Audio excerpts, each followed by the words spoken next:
kažkas iš viršaus tą galvą, o kitas variantas, kas nors galės susapnuoti iš sapno, susapnavus ieškoti tos galvos. Tai va, jie du variantai kaip galės surasti.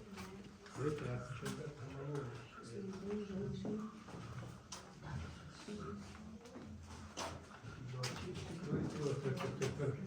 Senų laikų, tarkim, šitą buveinę irgi yra tokia pastatyta, bandant žinoti, kad kaip galėjo pirmykščiai žmonės ar gyventi, ar susirasti kažkokį ramesnį pasėdėjimo tokią erdvę, kad žvėrių ar gyvulių besibaiminant, o gal net ir savigalvosiškai kažkokius šventus ritualus galėjo atlikti.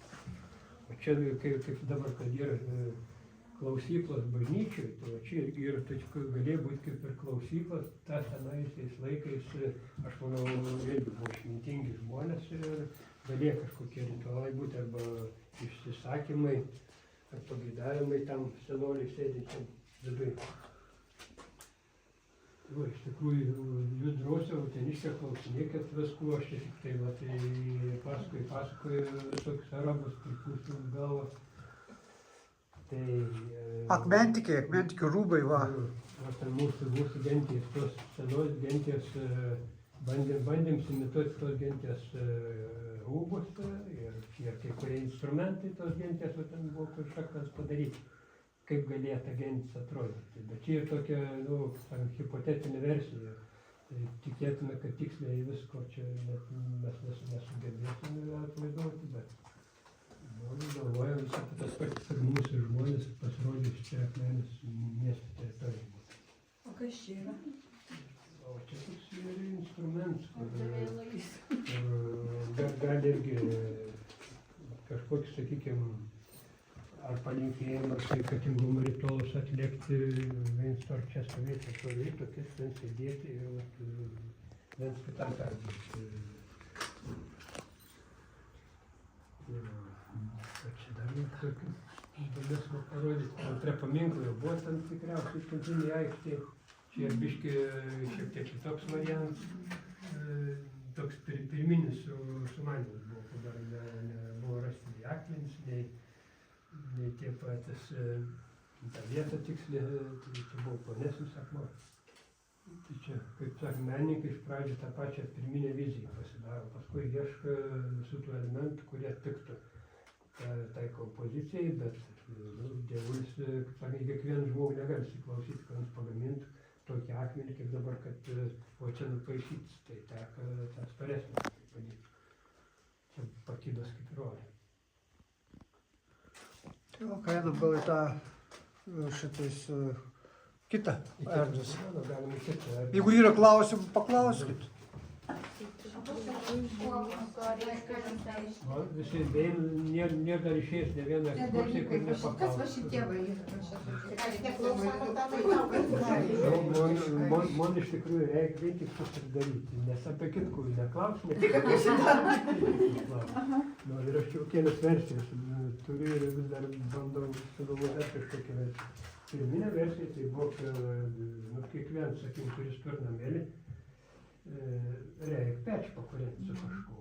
Tai pridarai skiedrų bekapodams tą pagalį ir skiedras panaudoju pečiui ir kai pagalvoju, tą patį visą pagalį sukapuoti ir paleisti viską dūmais, 5 minutės iš gyvenimo aš išbraukiu, dūmais paleidžiu. Tai nors palieku tą mažą dalį, kaip įrodymą, kad vis dėlto gyvenime tas 5 minutės suprasime. O tai kiek 5 minučių, o čia kiek yra, ne?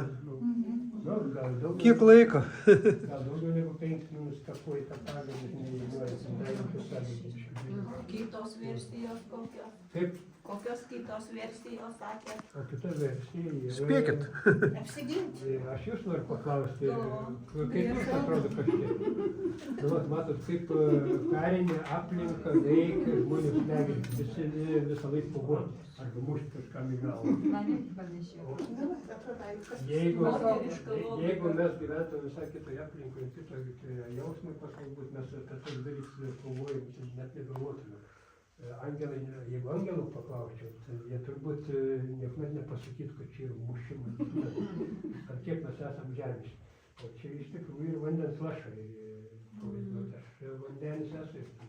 Centrinė skulptūra tavo, tarp trijų buvo irgi su Lietuvos dievaičių Lietuvoje padaryta, tai va čia yra vandens lašai. O iš kur pas jūs ateina įkvėpimas? Pavyzdžiui, kaip jūs sugalvojate daryti vat vieną ar kitą dalyką, ar čia yra sudėtinga?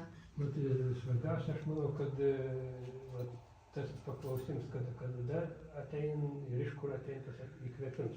Ir mes va, taip klausėm, dažniausiai daromės tokie tinginiai ir simuliantai, kad nu, pas mane nėra įkvėpimas, nieks nedarysiu, ne?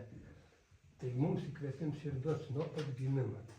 Gimiai, išėjai į pasaulį iš moterinos kūno ir tu jau įkvėpiai. Daugiau tų įkvėpimų nebelaukiai. Gavom įkvėpimą ir tik tai tada išeisim iš to žemės, jau prarasim tą įkvėpimą. Gal ten sielą toliau keliaut, bet čia va taip reikėtų iš vis tokias mintis net neturėti. Mes visą laiką turime turėti įkvėpimą ir jį gerti.